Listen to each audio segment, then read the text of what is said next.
మీదికి మళ్ళీ ఎందుకు రాబోతున్నాడు? ఎందుకు రావాలండి యేసయ్య? ఒకసారి వెళ్ళిపోయాడు కదా! ఒకసారి వచ్చాడు, 33.5 సంవత్సరాలు భూమి మీద ఉన్నాడు. తన పని ముగించుకున్నాడు, మరి మళ్ళీ ఎందుకు వస్తున్నాడు యేసయ్య భూమి మీదికి? ఎందుకొరకు యేసయ్య భూమి మీదికి రావాలి? దేన్ని ఉద్దేశించి యేసయ్య భూమి మీదికి రావాలి?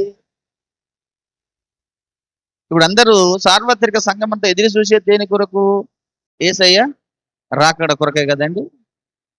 ఎందుకు రావాలి యేసయ్య భూమి మీదకి అనే కొన్ని విషయాలు ఈరోజు మనం నేర్చుకుందాం. దేవునికి ఒక పాఠము నేర్చుకుందాము. మత్తయి సువార్త 24వ అధ్యాయము 30వ వచనాన్ని మూలవచనముగా చదువుకుందాము. అప్పుడు మనుష్య కుమారుని సూచన ఆకాశమందు కనబడును. అప్పుడు మనుష్య కుమారుడు ప్రభావముతోను మహామహిమతోను ఆకాశ మేఘారూఢుడై వచ్చుట చూసి భూమి మీదనున్న సకల గోత్రముల వారు రొమ్ము కొట్టుకొందురు. దేవుని యొక్క సంగమా, దేవుని పిల్లలారా, మనం ఉంటున్నటువంటి ఈ యొక్క చివరి గడియల్లో ఉన్నాము. అంత్య దినములలో ఉన్నాము. చివరి కాలంలో మనం నడుస్తున్నాము. కనుక చివరి గడియలు, అంత్య దినమని ఎందుకు అంటున్నానంటే, దేవుడు ఈ భూమి మీదకి వచ్చి ఈ భూమిని సృష్టించి ఈ భూమి మీద తన సంకల్పాన్ని, తన చిత్తాన్ని నెరవేర్చుకుంటూ వచ్చిన కాలములు ఎన్నో ఉన్నాయి. కనుకనే పూర్వకాలంలో అనేక మంది భక్తుల ద్వారా దేవుడు అనేక విషయాలు ప్రజలకు తెలియజేస్తూ వచ్చాడు. అలాగనే ఆదాము సృష్టించబడ్డ నాటి నుంచి ఆదాముతో దేవుడు మాట్లాడుకుంటూ వచ్చాడు. ఆదాము పాపం చేసి దేవునికి దూరం అయిపోయిన తరువాత నోహాబుతో మాట్లాడుకుంటూ వచ్చాడు. ఒక కాలంలో నోహాబు కాలం అయిపోయిన తర్వాత అబ్రహాముతో మాట్లాడుకుంటూ వచ్చాడు. అబ్రహాము తర్వాత ఇస్సాకు, యాకోబులతో మాట్లాడుకుంటూ వచ్చాడు. తర్వాత అన్నిటికంటే శ్రేష్టంగా మోషేతో మాట్లాడుకుంటూ వచ్చి మోషకు ధర్మశాస్త్రాన్ని ఇచ్చి, ధర్మశాస్త్రంలో ఈ భూమి మీద ఉన్న మానవుడు ఏ పని చేయాలి, ఏ పని చేయకూడదు అనేటువంటి విషయాలను ధర్మశాస్త్రంలో అనేక విషయాలు రాయించి పెట్టాడు. అంతేకాకుండా మనుషులందరూ కూడా దేవునికి విరోధముగా పాపము చేసినప్పుడు మానవ జాతి పాపాన్నంతటిని తీసివేసి పరిశుద్ధులుగా చేయాలని, దేవుని రాజ్యమునకు చేర్చాలని యేసుప్రభు కూడా గత 2000 సంవత్సరాల క్రితము ఈ భూమి మీదకి మానవుడుగా వచ్చి మానవుడు చేసిన ప్రతి పాపముకు ఆయన శిక్ష భరించి ఆయన 33.5 సంవత్సరాలు భూమి మీద జీవించి ప్రజలకు అనేక విషయాలు తెలియజేశాడు. పరలోక రాజ్యంకు వెళ్ళే మార్గాన్ని చూయించాడు. నిత్య జీవం పొందే అటువంటి విధానాన్ని ప్రజలకు చూయించాడు. మానవునికి కావలసింది ఈ భూమిని విడిచిపెట్టిన తర్వాత నిత్య జీవం అనేది మనుషునికి అవసరము. రెండవది, దేవుని రాజ్యములో యుగ యుగాలు ఉండాలన్నటువంటి ఉద్దేశము దేవుని చిత్తమై ఉన్నది. కనుక ఎక్కువగా యేసు ప్రభు భూమి మీదకి వచ్చినప్పుడు బోధించిన బోధలో మీరందరూ నిత్య జీవం పొందండి, మీరందరూ పరలోక రాజ్యంను స్వతంత్రించుకోనండి, దేవుని రాజ్యంలో ఉండండి అని ఆయన ఎక్కువగా ఈ భూమి మీద బోధ చేసి ప్రజలకు దేవుని రాజ్యంను గురించి, నిత్య జీవమును గురించి తెలియజేశాడు. ఈరోజు మనకు నిత్య జీవము దొరికిందంటే యేసు ప్రభు యొక్క రక్తము, శరీరము మనకు దొరికింది కనుకనే నిత్య జీవం దొరికింది. దేవునికి స్తోత్రం కలుగునుగా. నా శరీరము తిని నా రక్తము తాగువాడే నిత్య జీవము కలవాడు అన్నాడు. అదే మనకు దొరకకపోతే నిత్య జీవము దొరికేది కాదు. యేసయ్య మీ భూమి మీదకి రాకపోతే యేసయ్య మనకు దొరికేవాడు కాదు. కనుక యేసు ప్రభు వచ్చాడు, 33.5 సంవత్సరాలు జీవించాడు. ఆయన ఈ భూమి మీద నుంచి మళ్ళీ సిలువలో చనిపోయాడు, సమాధి చేయబడ్డాడు. 3వ దినమున లేచి 40 దినములు అనేకులకు అగుపడుచు ఆ 40వ దినమున శిష్యులందరినీ ఒలీవ కొండగాడికి తీసుకెళ్లి వారి మీద చేతులుంచి వారందరూ చూచుండగానే ఆయన మేఘారూరుడై మేఘాల మీద పరలోకమునకు వెళ్ళిపోయాడు అన్నాడు. దేవునికి స్తోత్రం కలుగునుగా. యేసయ్య మేఘాల మీదనే వెళ్ళిపోయాడు, మేఘారూరుడుగానే పరలోకమునకు వెళ్ళిపోయాడు. మళ్ళీ తిరిగి ఆయన అంత్య దినములో చివరి దినాలలో మళ్ళీ భూమి మీదకి రావడానికి మేఘాల మీదనే వస్తాడు అన్నాడు. దేవునికి స్తోత్రం కలుగునుగాక. ఇది అందుకే ఆయన ముందుగానే ఈ భూమి మీద ఉండగానే ఈ మాట చెప్పాడు.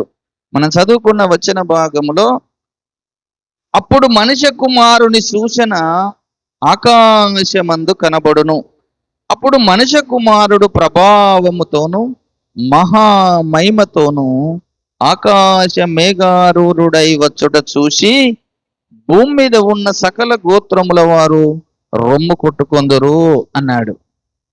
యేసయ్య భూమి మీద నుంచి ఏ విధంగా వెళ్ళిపోయాడు పరలోకానికి అంటే మేఘముల మీదనే కొనిపోబడ్డాడు. ఆ వచన భాగం కూడా చూడండి. అపోస్తుల కార్యం 1వ అధ్యాయం 9వ వచనములో, అపోస్తుల కార్యము 1వ అధ్యాయము 9వ వచనాన్ని మీరు ఇప్పుడు తీసినట్టయితే ఆయన ఏ విధంగా పరలోకమునకు వెళ్ళిపోయాడో అక్కడ రాయబడి ఉంది. ఈ మాటలు చెప్పి చూడండి, ఈ మాటలు చెప్పి వారు చూచుచుండగా ఆయన ఆరోహణమాయెను. అప్పుడు వారి కన్నులకు కనబడకుండా ఒక మేఘము ఆయనను కొనిపోయెను. ఆయన వెళ్ళుచుండగా వారు ఆకాశం వైపు తేరి చూచుచుండిరి. ఇదిగో తెల్లని వస్త్రములు ధరించుకొనిన 2 మనుషులు వారి యొద్ద నిలిచి, గలిలయ మనుషులారా, మీరెందుకు నిలిచి ఆకాశం వైపు చూచుచున్నారు? మీ యొద్ద నుండి పరలోకమునకు చేర్చుకోబడిన ఈ యేసే ఏ రీతిగా పరలోకమునకు వెళ్ళుట మీరు చూసితిరో ఆ రీతిగానే ఆయన తిరిగి వచ్చునని వారితో చెప్పిరి. దేవునికి స్తోత్రం కలుగునుగా.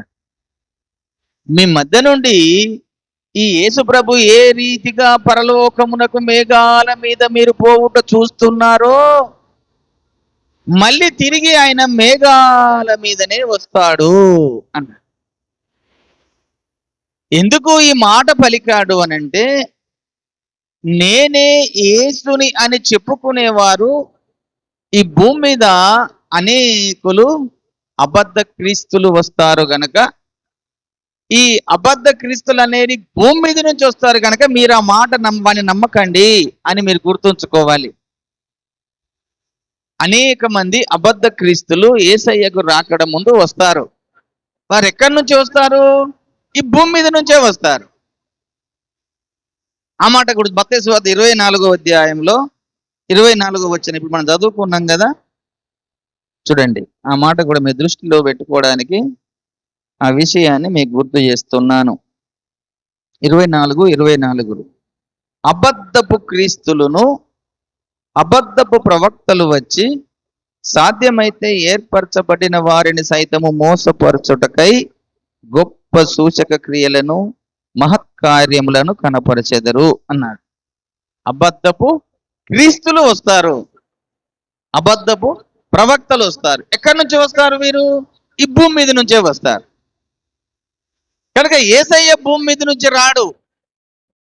యేసయ్య భూమి మీద నుంచి సరాసరి పరలోకములకు వెళ్ళిపోయాడు.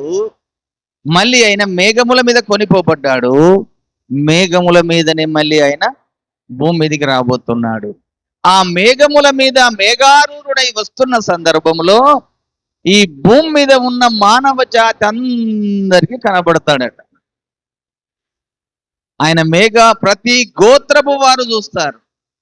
7 ఖండాలలోని ప్రజలందరూ కూడా యేసయ్య రాకడను గురించి చూస్తారు. ఆయనేమి రహస్యంగా రాడు యేసయ్య.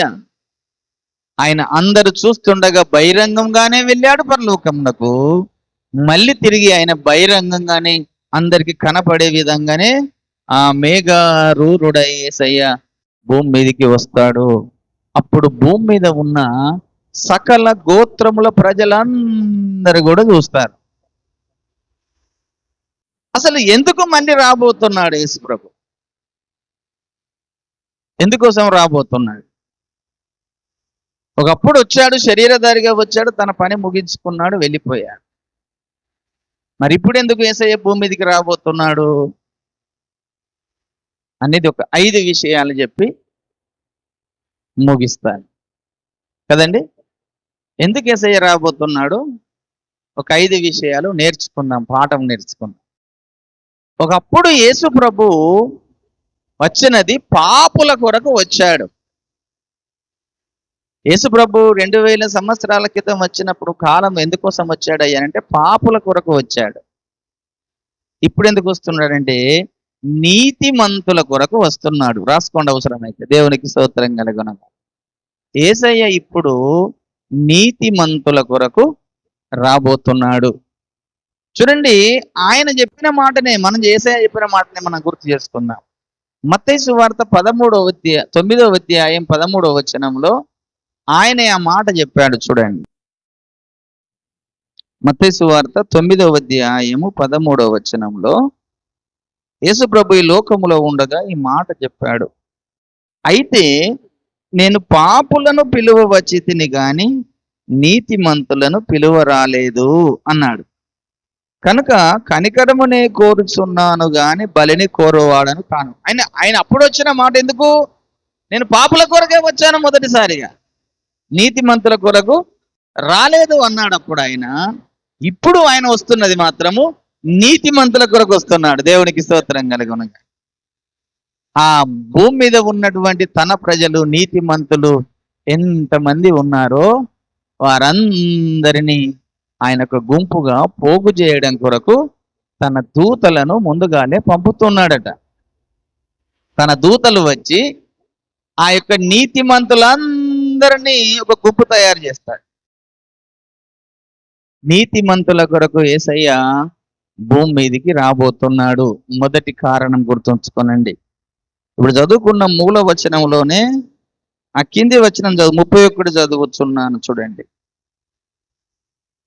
మరియు ఆయన గొప్ప బూరతో తన దూతలను పంపును, వారు ఆకాశము యొక్క ఈ చివర నుండి ఆ చివరి వరకు నలుదిక్కుల నుండి ఆయన ఏర్పరచుకొనిన వారిని పోగు చేతురు. దేవునికి స్తోత్రం కలుగునుగా. చూశారండి, దేవుడు ఏర్పరచుకొనిన వారందరిని పోగు చేసే బాధ్యత తన దూతలకు అప్పచెప్పాడు. ఎక్కడట? ఈ చివరి నుండి ఆ చివరి వరకు నలుదిక్కులా అన్నాడు. నలుదిక్కులా అని అంటే మనకు ఎన్ని దిక్కులు ఉన్నాయి భూమికి? తూర్పు, పడమర, ఉత్తరము, దక్షిణం అని 4 దిక్కులు ఉన్నాయి. ఈ 4 దిక్కులతో పాటు 7 ఖండాలు ఉన్నాయి. ఈ 7 ఖండాలలో దేవునిని తెలుసుకొని మారు మనసు పొంది పాపక్షమాపణ నిమిత్తం బాప్తిసం పొంది యేసయ్య రక్తంలో కడుక్కొని పరిశుద్ధ జనంగా నీతిమంతులుగా ఎంతమంది తయారయ్యారు, ఆ నీతిమంతులందరినీ ఆయన పోగు చేయడం కొరకు వస్తున్నాడు. దేవునికి స్తోత్రం కలుగును. కనుక నీతిమంతులందరినీ దూతలు వచ్చి పోగు చేస్తాయి. మొదటి కారణం. రెండవ కారణం ఎందుకు వస్తున్నాడంటే మృతులను సజీవులుగా చేయడం కొరకు వస్తున్నాడు. దేవునికి స్తోత్రం, హల్లెలూయా. తన ప్రజలు అనేక మంది చనిపోయి సమాధుల్లో ఉన్నారు కనుక రేపు ఆయన రాకడలో సమాధులు తెరవబడతాయి. సమాధుల్లో ఉన్న వారు అనేకులు మేలుకొని బయటకు వస్తారు.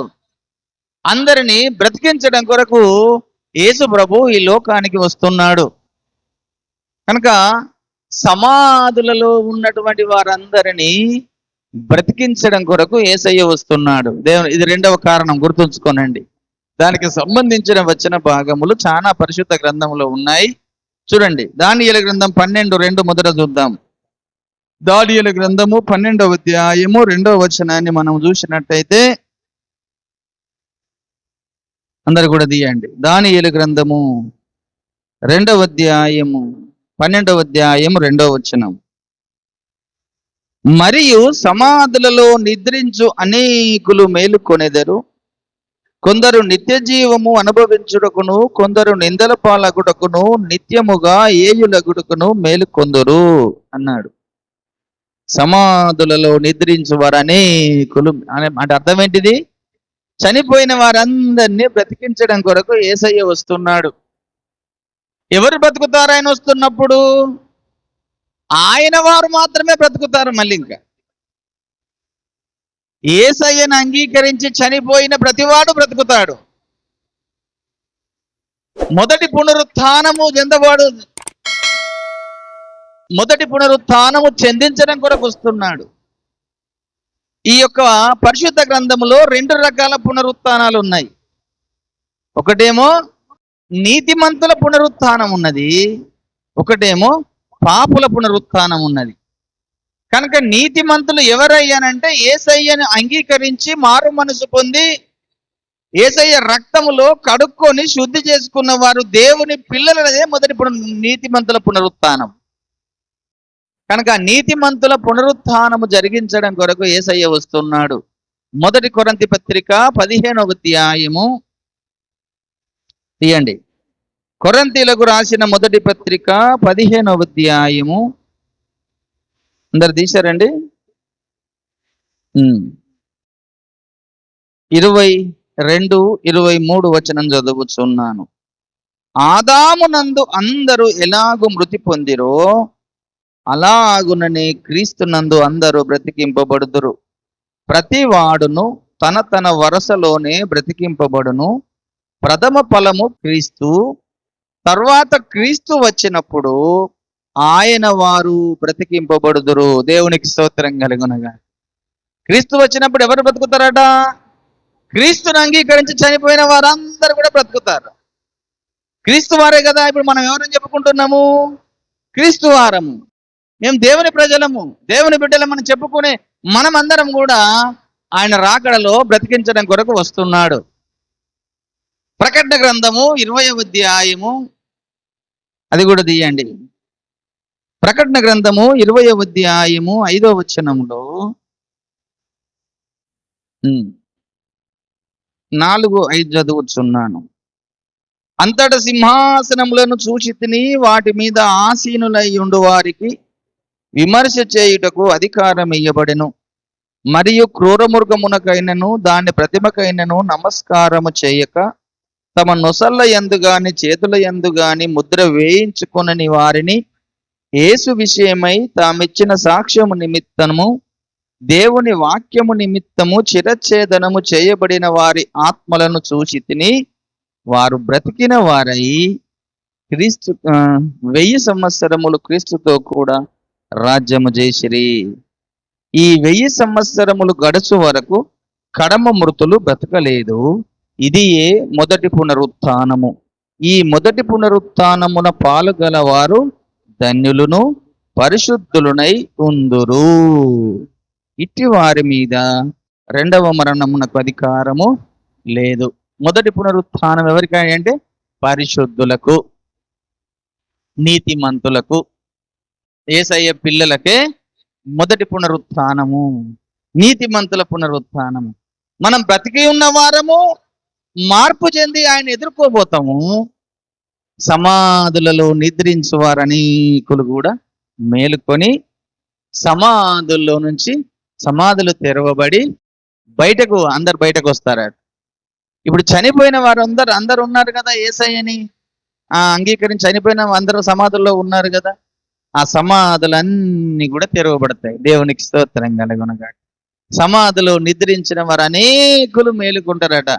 ఆయన శబ్దము విని, ఆయన బూర శబ్దము విని యేసయ్య వచ్చేటప్పుడు కడబూర మోగుతుంది, ఒకటి 7వ బూర మోగుతుంది. ఆ 7వ బూర మోగినప్పుడు సమాధులన్నీ కూడా తెరవబడతాయి. ఈ మన శరీరం ఏదైతే తీసుకెళ్ళి మనం సమాధి చేసిన పెడతామో ఈ యొక్క సమాధి మళ్ళీ తిరిగి సమాధి తెరవబడి అందులో ఉన్న ఈ ఎముకలకు మళ్ళీ దేవుడు కొత్త శరీరాన్ని ఇచ్చి అందరినీ లేపుతాడు. దేవునికి స్తోత్రం కలుగునుగాక. అది మొదటి పునరుత్థానము. ఈ మొదటి పునరుత్థానము జరిగించడం కొరకు యేసు ప్రభు భూమి మీదికి రాబోతున్నాడు. ఇది రెండవ కారణం.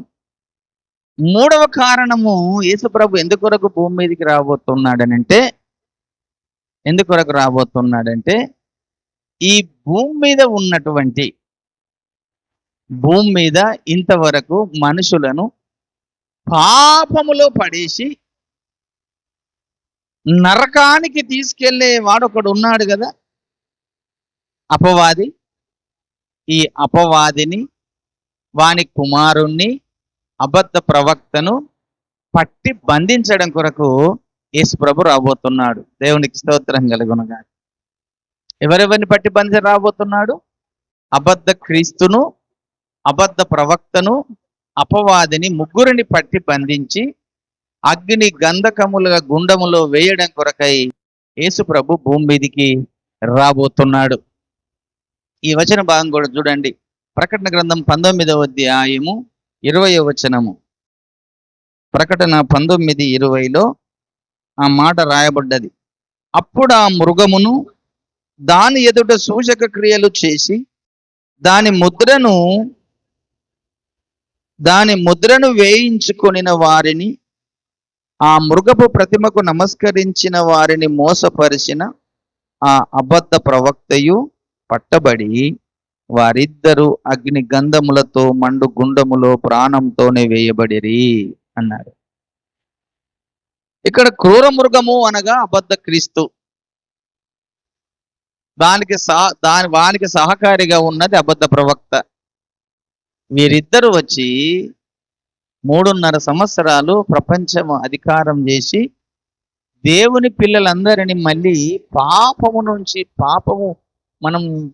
నుంచి విడిపించబడి పరిశుద్ధంగా జీవిస్తున్న మనలను మళ్ళీ పాపములో పడేయడం కొరకు వాడు తీసుకొచ్చి పెట్టే 666 ముద్ర వేయించుకోమని, వాడు పెట్టే ప్రతిమకు నమస్కారం చేయమని ప్రజలను బలవంతం చేసి వారిని కొట్టుతారు, వారిని చంపుతారు.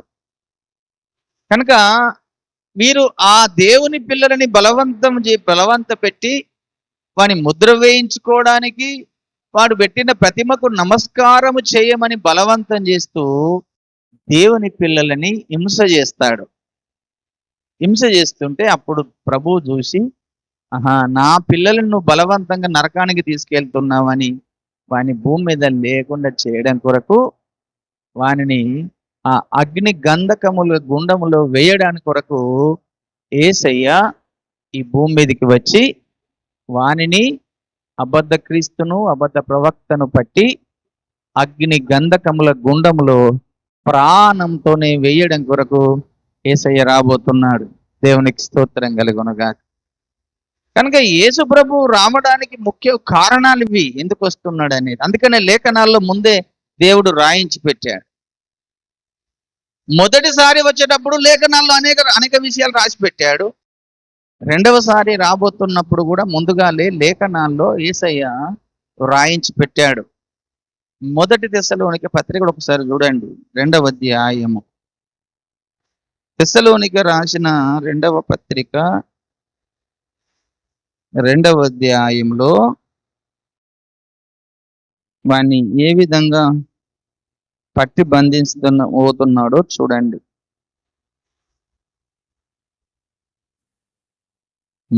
చూశారండి? 10వ వచనం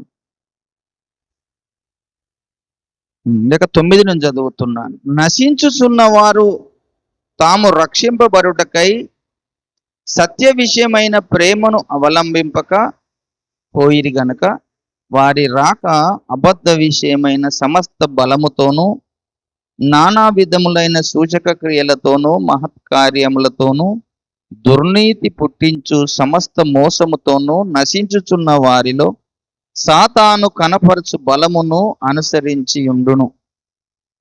చూశారండి? అంటే మోసముతోనూ సమస్త దుర్నీతితోనూ మోసము చేస్తూ ప్రజలందరినీ ఆ ధర్మ విరోధి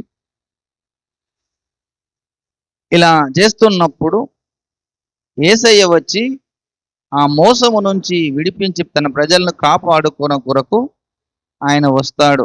8వ వచనం. అప్పుడు ఆ ధర్మ విరోధి బయలుపరచబడును. ప్రభువైన యేసు తన నోటి ఊపిరి చేత వానిని సంహరించి తన ఆగమన ప్రకాశము చేత నాశనము చేయును. దేవునికి స్తోత్రము. నోటి ఊపిరి చేత వాని నాశనము చేసి ఆగమనము చేత వానిని నశింపజేస్తాడు. అంటే అగ్ని గంధకముల గుండంలోకి వాని ప్రాణంతోనే వేస్తాడట. అందుకొరకు యేసయ్య భూమి మీదికి రాబోతున్నాడు. అర్థమవుతుందండి. 3వ పాయింట్ ఇది. 4వ పాయింట్ ఏంటిదంటే, దేవుని ప్రజలైన మనందరికీ ఆయన మనకు బహుమానాలు ఇయ్యడం కొరకు రాబోతున్నాడు. జీతములు ఇయ్యడం కొరకు రాబోతున్నాడు. ఈ భూమి మీద ఆదాము మొదలుకొని దేవుని పిల్లలుగా ఉండి దేవుని పనిని ఎవరెవరు ఎంత చేశారో, యేసయ్య పని ఎంతగా చేసి వారు యేసయ్య కొరకు జీవించారో, కష్టపడ్డారో, పని చేశారో, వారందరికీ ప్రభువు జీతము ఇయ్యడము కొరకు రాబోతున్నాడు. దేవునికి స్తోత్రం కలుగునుగా. ఆ వచన భాగము చూడండి. ప్రకటన గ్రంథము 11వ అధ్యాయము. అందరిది ప్రకటన గ్రంథము 11వ అధ్యాయము 15వ వచనాన్ని మనం ఒక్కసారి చూద్దాం. 7వ దూత బూర బూదినప్పుడు పరలోకములో గొప్ప శబ్దములు పుట్టెను. ఆ శబ్దములు ఈ లోక రాజ్యమును, మన ప్రభువు రాజ్యమును, ఆయన క్రీస్తు రాజ్యమును ఆయన యుగముల వరకు యుగ యుగముల వరకు ఏలుననెను. అంతట దేవుని ఎదుట సింహాసనాసీనులకు ఆ 24 పెద్దలు సాష్టాంగపడి దేవునికి నమస్కారము చేసి, వర్తమాన భూత భవిష్యత్ కాలంలో ఉండు దేవుడవైన ప్రభువా, సర్వాధికారి, నీవు నీ మహాబలమును స్వీకరించి ఏలుచున్నావు గనుక మేము నీకు కృతజ్ఞతాస్తుతులు చెల్లించుచున్నాము. జనములు కోపగించినందున నీకు కోపము వచ్చెను. మృతులు తీర్పు పొందుటకును, నీ దాసులకు ప్రవక్తలకును పరిశుద్ధులకును నీ నామమునకు భయపడు వారికి తగిన ఫలమిచ్చుటకును గొప్పవారేమి కొద్దివారేమి భూమిని నశింపజేయు వానిని నశింపజేయుటకు సమయము వచ్చి ఉన్నదని చెప్పిరి. దేవునికి స్తోత్రం కలుగునుగా. ఇక్కడ చూడండి ఎంత అద్భుతమైన మాట చెప్పాడు. నీ దాసులకు ప్రవక్తలకును నీ నామమునకు భయపడు వారందరికీ తగిన ఫలము, బహుమానము ఇయ్యడం కొరకు వస్తున్నాడు. తర్వాత కిందొక అద్భుతమైన మాట చెప్పి, భూమిని నశింపజేసిన వానిని నశింపజేయుటకు వస్తున్నాడట. దేవునికి స్తోత్రం కలుగును. ఈ భూమిని నశింపజేసిన వాడెవడు? అపవాది. ఈ అపవాదిని నశింపజేయుటకు వస్తున్నాడు. మళ్ళీ దేవుడేమో మొదటి మానవుడైన ఆదాము అవ్వలను ప్రేమించి వారికి చక్కటి ఆశీర్వదించి భూమిని నిండించి లోపరుచుకోమని, దీన్ని ఏలుకోమని చెప్తే, ఆ ఆదాము అవ్వ చేతిలో ఉన్న అధికారాన్ని తీసుకొని వాడు భూమిని అంతా నశింపజేశాడు, పాపముతో నింపేశాడు. ప్రజలని పూర్తి పాపములో నింపేశాడు, ప్రేమలు లేకుండా చేశాడు, ద్వేషాలు పెంచాడు, కోపాలు పెంచాడు. దేవునికి చెందవలసిన ఆరాధన దేవునికి చెందకుండా వానికి చెందే విధంగా ఈ భూమి మీద రకరకాల విగ్రహారాధన చేయించడానికి కారణమయ్యాడు. వానికే నమస్కారం చేసే విధంగా భూమి మీద ఉన్న మానవ జాతి అంతటిని నశింపజేయడానికి కారణమైందట వాడు. కనుకనే వాణ్ణి నశింపజేయడం కొరకు వస్తున్నాడు అన్నాడు. అందుకనే ప్రకటన గ్రంథం 20వ అధ్యాయంలో ఆ మాట చెప్పుతున్నాడు. చూడండి ఒకసారి. ప్రకటన గ్రంథం 20వ అధ్యాయంలో వాణ్ణి పట్టి, అపవాదిని పట్టి 1000 సంవత్సరములు అగ్ని గంధకముల గుండములో పడేయడానికి రాబోతున్నాడు. 22లో చూస్తున్నాను. అతడు ఆది సర్పమును అనగా అపవాదియు సాతానును అను ఆ మహాఘట సర్పమును పట్టుకొని 1000 సంవత్సరములు వాణ్ణి బంధించి అగాధములో పడవేసి ఆ 1000 సంవత్సరములు గడుచు వరకు ఇక జనములను మోసపరచకుండానట్టు అగాధమును మూసివేసి దానికి ముద్ర వేసెను. చూశాడండి, అటు పిమ్మట వాడు కొంచెము కాలము విడిచిపెట్టవలెను అన్నాడు. ఇక్కడ మళ్ళీ దానికి మళ్ళీ ఫుల్ స్టాప్ చేశాడు. జనములను మోసపరచకుండా అగాధములో వేసి వాని 1000 సంవత్సరములు బంధించడం కొరకు వస్తున్నాడు. ఇద్దరినేమో బంధించి అగ్నిగంధకముల కుండములో వేశాడు, అబద్ధ ప్రవక్తను. ఈ అపవాదిని మాత్రము 1000 సంవత్సరముల వరకు అగాధముల పడవేసి వానికి ముద్ర వేసి వాడు జనములను మోసపరచకుండా వాడిని అక్కడ బంధించడం కొరకు యేసు ప్రభు రాబోతున్నాడు.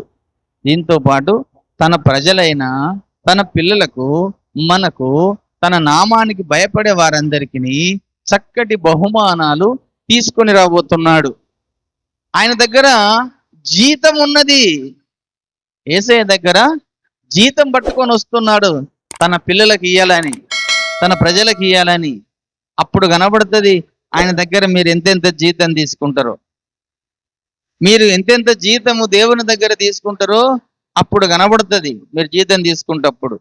చూడండి, ఆ వచన భాగంలో ప్రకటన గ్రంథం 22వ అధ్యాయంలో 22వ అధ్యాయము 11వ వచనం చదువుతున్నాను. అన్యాయము చేయువాడు ఇంకను అన్యాయమే చేయనిమ్ము, అపవిత్రుడైన వాడు ఇంకను అపవిత్రుడుగానే ఉండనిమ్ము, నీతిమంతుడు నీతిమంతుడుగానే ఉండనిమ్ము, పరిశుద్ధుడు పరిశుద్ధుడుగానే ఉండనిమ్ము. ఇదిగో త్వరగా వచ్చుచున్నాను, వాని వాని క్రియల చొప్పున ప్రతివానికిచ్చుటకు నేను సిద్ధపరిచిన జీతము నా యొద్ద ఉన్నది. దేవునికి స్తోత్రం కలుగునుగా. యేసయ్య ప్రతి ఒక్కరికి జీతం ఇయ్యడం కొరకు రాబోతున్నాడు. తన ప్రజలకు కష్టపడి ఈ భూమి మీద దేవుని కొరకు ఎంత పని చేశారో, ఎవరెవరు ఎన్ని ఆత్మలు కన్నారో, ఎవరెవరు ప్రార్థనలు చేశారో, ఎవరెవరు ఎంతమందికి సువార్త చేశారో, దేవుని మందిరంలో ఏం పనులు చేశారో, దేవుని సన్నిధిలో ఎన్ని రకాల పనులు చేశారో అది అట్టిగా పోదండి. ఈ మందిరంలో కొందరు ఊడుస్తున్నారు కదండి, వారికి జీతం పట్టుకొని వస్తున్నాడు. కొంతమంది ఈ పని చేస్తున్నారు, వారికి జీతం ఉన్నది. కొంతమంది సువార్త చేస్తున్నారు, వారికి జీతం ఉన్నది. కొంతమంది ప్రార్థన పనులు ఉన్నారు, వారికి జీతం ఉన్నది. కొంతమంది ఎవరెవరు ఏ పని చేస్తున్నారో, భోజనాలు అండి పెడుతున్నారు, వారికి జీతం ఉన్నది. అట్టిగా దేవుడు జీతం ఇయ్యడండి.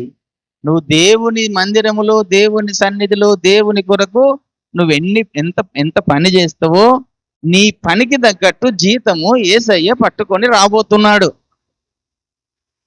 అయ్యో యేసయ్య, నీ దగ్గర నాకు జీతం లేదనంటే అవతలికి నువ్వు నా మందిరంలో ఏం పని చేశావు, నా కొరకు నువ్వు భూమి మీద ఏం పని చేశావు, ఏదో రక్షించబడ్డావు, అట్టిగానే సపరేట్గా ఉన్నావు, కూర్చుంటున్నావు, పోతున్నావు, నా మందిరం నువ్వేం పని చేశావు అని ఆడ అడుగుతాడు అప్పుడు. ఎందుకంటే లెక్క మనం చేసే ప్రతి పని అక్కడ రాసుకుంటున్నాను చెప్పాడు కదా దేవుడు. మనం చేస్తున్న ప్రతి పని మన క్రియల గ్రంథంలో రాయబడుతుంది. మనం చేసిన ప్రతి క్రియ రాయబడుతుంది. నువ్వెంతమందికి సువార్త చెప్పావో ఆ సువార్తకు తగ్గట్ట జీతం ఇస్తుంది. నువ్వెంతమందికి దేవుని యొక్క పని మందిరానికి తీసుకొచ్చావో అది లెక్కలోకి వస్తుంది. సువార్త లెక్కలోకి వస్తుంది. తర్వాత పరిచర్య చేసిన లెక్కలోకి వస్తుంది. నువ్వు దేవుని కొరకు ఏ పని చేస్తావో నీ పనికి తగ్గట్టు జీతము ప్రభు పట్టుకొని వచ్చి ప్రతి ఒక్కరికి జీతం ఇస్తుంది. దేవునికి స్తోత్రం కలుగును. అప్పుడు ఆ జీతం తక్కువ తీసుకుంటే మంచిదా, ఎక్కువ తీసుకుంటే మంచిది? మీరే ఆలోచించుకోనండి. ఇప్పుడు నేను ఉదాహరణకు పని చేస్తున్నాను, నా తోటి వాళ్ళకి నాకు చాలా తక్కువ జీతం వస్తుంది. నేను అప్పుడు చాలా బాధపడతాను ఈ యొక్క చూసుకుంటే. ఎందుకంటే వాళ్ళ చిట్టి నా చిట్టి చూసుకుంటే చాలా తక్కువ బాధపడతారు, అయినా సంతోషపడతా. ఈ జీతం నాకెందుకు, రేపు అక్కడ నాకు మస్తు జీతం ఉన్నది అనుకుంటా. దేవునికి స్తోత్రం కలుగునగా. ఈ జీతం 4 రోజులు ఉండే జీతమే ఈ భూమి మీద పనిచేసినందుకు. కానీ నా జీతం రేపు పరలోకంలో ఎంతో అద్భుతంగా దేవుడు ఇచ్చినప్పుడు అప్పుడు నేను సంతోషం ఆనందంతో సంతోషపడతాను. అది నాకు యుగ యుగాలు ఉండే జీతం. ఇది 4 రోజులు ఉండే జీతం. ఇది 4 రోజులు అట్లా వస్తుంది, ఇట్లా పోతుంది. కానీ నా దేవుడు నాకు జీతం ఇచ్చిన రోజు నేను చూసుకుంటే ఆ ఆనందం, ఆ సంతోషం నాకు ఎంతో ఆనందాన్ని ఇస్తుంది. నా కొరకు దేవుడు చాలా జీతము నా నా గురించి దేవుని దగ్గర ఉన్నాయి. అది నాకు తెలుసు. నేను దాని కొరకు పరిగెడుతున్నాను, దాని కొరకు నేను పని చేస్తున్నాను. ఎక్కడెక్కడికి ఎన్ని ప్రాంతాలకు వెళ్ళి ఏ ప్రాంతాలకు ఎంత వాక్యం చెప్తున్నానో, ఏం నేర్పిస్తున్నాను, అదంతా దాని తగ్గట్టు నా ప్రయాణం, రావడం, పోవడము అన్ని రకాలుగా ఆయన చూస్తున్నాడు కదా. ఆయన పని ఏ చిన్న పని చేసినా ఆయన జీతం ఇస్తానన్నాడు కదా. నా నామముడ గ్లాసెడు మంచి నీళ్ళు ఇస్తే దాని ప్రతిఫలం పోగొట్టుకున్నాడు కదా యేసయ్య. నువ్వు ఎంతమందికి మంచి నీళ్ళు ఇస్తున్నావు? నువ్వు ఎంతమందికి భోజనం పెడుతున్నావు? ఒకసారి ఆలోచన. దానికి కూడా జీతం వస్తుంది, నీకు ఉత్తగా రాదు. నువ్వు పెట్టిన ప్రతి వ్యక్తికి వస్త్రం ఇచ్చినా దాని ప్రకారం జీతం, నీళ్ళు ఇచ్చినా దాని ప్రకారం జీతం, ఆహారం పెట్టినా దాని ప్రకారం. ఎందుకంటే నా అల్పులైన నా దాసులకు చేస్తే నాకు చేసినట్టే అన్నాడు కదా. నువ్వు ఎవరెవరికి ఏమి చేస్తావో నువ్వు చేసిన నీ పనిని బట్టి రేపు దేవుడు నీ కొరకు మంచి జీతాన్ని పట్టుకొని నీకు ఇయ్యడానికి రాబోతున్నాడు. ఆ జీతం మనము ఆయన ఎదుర్కోవడం కొరకు ఆకాశ మండలముల మీదకి పోయినప్పుడు ఆ పరదేశులో మనందరికి జీతాలు పంచి ఇస్తాడు. దేవునికి స్తోత్రం కలుగునుగాక. అధికారాలు ఇస్తాడు. ఆయన ఎవ్వరికి విడిచిపెట్టాడండి, తన పిల్లలను ఎవ్వరిని విడిచిపెట్టాడు. కానీ నువ్వు పరలోకంలో దరిద్రుడుగా ఉంటే మాత్రం నువ్వు యుగ యుగాలు ఆ దరిద్రతనే అనుభవించాలి. పరలోకంలో నీకు జీతం లేకపోతే ఆ దరిద్రుడుగా ఉంటే యుగ యుగాలు నువ్వు దరిద్రుడుగానే ఉండాలి. కనుక దేవుని పని కొరకు నువ్వు ఎంత ఖర్చు పెడతావో అంతగా దేవుని దగ్గర జమ అవుతుంది. కనుకనే యేసయ్య మాట చెప్పాడు, పరలోకములో మీ ధనమును అధికము చేసుకోండి అన్నాడు. మత్తయి సువార్త 6:20. ఆ పరలోకములో నీ ధనం అధికం చేసుకో. అది యుగ యుగాలు నువ్వు ధనవంతుడుగా ఉంటావు అక్కడ. కానీ ఆ పరలోకంలో నీకు ధనము లేకపోతే నువ్వు నిన్ను చూసి పరలోకంలో యుగ యుగాలు నువ్వు అదే స్థితిగా నువ్వు మారవు ఇంకా. కనుక పరలోకంలో నీవు ధనం ఎక్కువగా సమకూర్చడానికి, జీతం పొందుకోవడానికి ఈ భూమి మీద మన భక్తి జీవితాన్ని కొనసాగించుకోనండి దేవుని పిల్లలారా. దేవుని మాటల ప్రకారము, దేవుని వాక్య ప్రకారము నడుచుకునే వారంగా ఉండాలి. యేసయ్య ఉత్తగొత్తలేడండి. ఇప్పుడు మనందరికీ తగిన బహుమానాలు చేతబట్టుకొని వస్తున్నాడు తన పిల్లలకు. నీ కొరకు ఎంత బహుమానం ఉన్నదో, నువ్వెంత పని చేశావో యేసయ్య కొరకు, దానికి తగ్గ బహుమానం నీకు యేసయ్య తీసుకొని రాబోతున్నాడు. అప్పుడు అనేకుల ముందు పిలిచి, కదా నా కుమారుడా, నా కొరకు నువ్వు గిన్ని ఆత్మలకు సువార్త చెప్పావు, ఇదిగో నీ కిరీటం. గిన్ని ఆత్మలు రక్షించావు, ఇదిగో నీ కిరీటం. ఇదిగో నువ్వు నా మందిలో గింత పని చేసావు, ఇదిగో నీ జీతం అని ఇస్తుంటే, అప్పుడు ఏమి పొందని వాళ్ళకి ఎలా ఉంటుందంటే తలకాయలు కిందికి వేసుకోవాల్సింది. దేవుని పని కొరకు, దేవుని మందిరం కొరకు ఏమి ఖర్చు పెట్టని వాళ్ళు, ఏమి పని చేయని వాళ్ళు పరలోకంలో జీతం ఎలా సంపాదించుకుంటారండి? సంపాదించుకుంటావా జీతం? నువ్వు జీతం ఉంటుందా నీకు?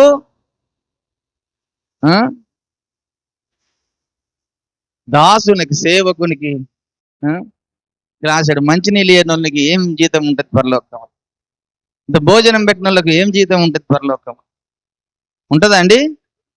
నా దాసుడు అని చెప్పి నా దాసుడిని చేర్చుకొని గ్లాసుడు మంచినీళ్ళు ఇస్తే దాని ప్రతిఫలం పోగొట్టుకోడు అని అంటే ఎవరైనా చేశారా మీరు అట్లా ఎప్పుడన్నా? మీకు పరలోకంలో ఏం బహుమానం ఉంటుంది, ఏం జీతం ఉంటుంది? ఆలోచన చేయండి. నేను వాక్యం యేసయ్య చెప్పిన మాట్లాడు చూడండి. మత్తయి సువార్త 10వ అధ్యాయంలో మాట చెప్తాడు. మత్తయి సువార్త 10వ అధ్యాయంలో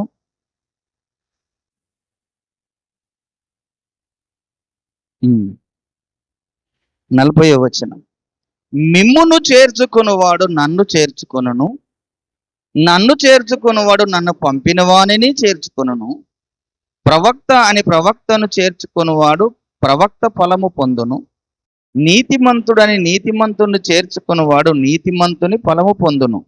మరియు శిష్యుడని ఎవడు ఈ చిన్నవారిలో ఒకనికి గిన్నెడు చన్నీళ్లు మాత్రము తాగనిచ్చునో వాడు తన ఫలము పోగొట్టుకోడని నిశ్చయముగా మీతో చెప్పుచున్నాను అన్నాడు. దేవునికి స్తోత్రం కలుగు.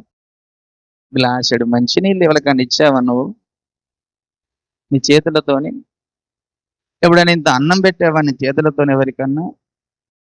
నీకు పరలోకంలో ఏం బహుమానం ఉంటుంది, ఏమి జీతం ఉంటుంది? ఆయన దగ్గరికి పోయినప్పుడు నీ ఫలమే భూమి మీద ఏమి దేవుని కనబడకపోతే నీకు ఏం జీతం పొందుకుంటావు నీవు? ఇప్పుడేమి ఇక్కడ నాకు వేలు కావాలి, నాకు వందలు కావాలి, లక్షలు కావాలి, కోటి కానీ పరిగెడుతున్నవే. ఇది ఏం చేసుకుంటావు నువ్వు? లక్షలు ఉన్నా కోట్లు ఉన్నా ఇది 4 రోజులు నువ్వు పోతే వెళ్ళిపోతుంది నీతో. కానీ పరలోకంలోకి ఏం ఎటు వెళ్ళిపోయేది లేదు కదా. యుగ యుగాలు అక్కడనే ఉండేది కదా. అక్కడ సంపాదించుకో. అక్కడ నీకు దేవుని దగ్గర మంచి జీతము సంపాదించుకో. యుగ యుగాలు ఉంటది. దేవుని పిల్లలారా గమనించండి. చాలా మంది వారికి పండిన పంటలో నుంచి యథార్థంగా తీసుకొచ్చి దశంభాగాలు అప్పచెప్పుతున్నారు దేవునికి. అప్పచెప్పని వారు ఎంతమంది ఉన్నారో మీకు తెలుసు. అది అనేకులకు ఆకలి తీర్చడానికి మనం ఉపయోగించుకుంటున్నాం. నీవు అప్పచెప్పకపోతే నీకు రేపు దేవుడు నీకేం జీతం ఇస్తాడు కదండి? చాలా మంది ఉన్నారు దేవుని వాక్యంకు లోబడకుండా ఉండేటువంటి వారు. జీతం వారికి ఏముంటుంది పరలోకంలో చెప్పండి ఒకసారి? జీతం ఉంటుందా ఏమన్నా? నాకు తెలుసు మన సంఘంలో ఎంతమంది కూడా జీతం దాచుకున్నారో నాకు తెలుసు. వారికి చాలా జీతం పరలోకంలో ఉంది. ఎవరికి లేదో కూడా నాకు తెలుసు. ఎవరికి లేదో కూడా నాకు తెలుసు. అప్పుడు రేపు ప్రభు దగ్గర అందరి ముందు తలదించుకొని సిగ్గుపడతారు.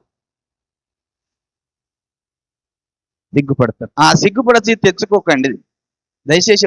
అసలు తెచ్చుకోకండి. మీరు చక్కగా దేవునికి రాకడ దగ్గర అవుతుంది కనుక దేవుని పని ఎంత చేస్తారో అంత జీతము మీకు ప్రభువు చేతబట్టుకొని వచ్చినప్పుడు మీకు సిద్ధపరిచిన జీతము మీకు బహుమానంగా ఇస్తారు.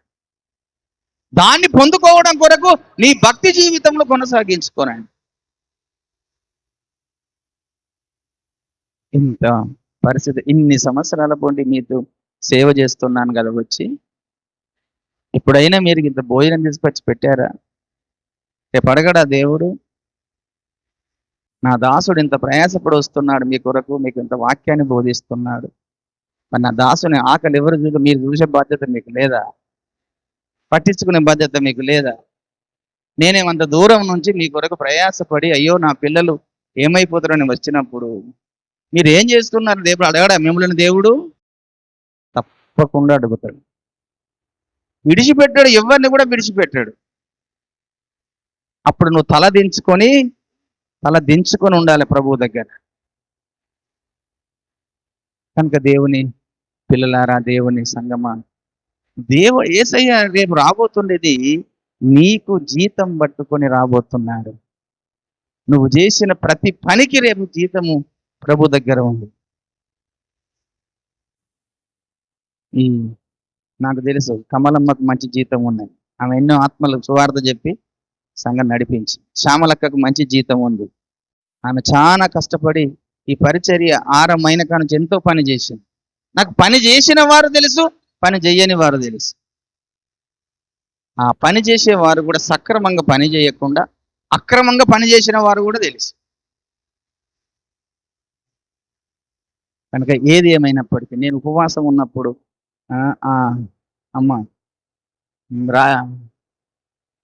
రాయేశ్వరమ్మ ఎన్నోసార్లు రొట్టెలు పంపించి నాకు తెలుసు. నేను ప్రార్థన చేసిన దేవుడు చెప్పిన, అయ్యా నా ఆకలి ఎరిగిన దేవుడు అలనాడు కదా కాకులతో రొట్టెలు పంపించినట్టుగా ఆ బిడ్డని ప్రేరేపించి నా కొరకు ఆకలి తెచ్చి పంపించావు ప్రభు అని ప్రార్థన. ఆ బిడ్డకు కూడా మంచి జీవితం ఉంది.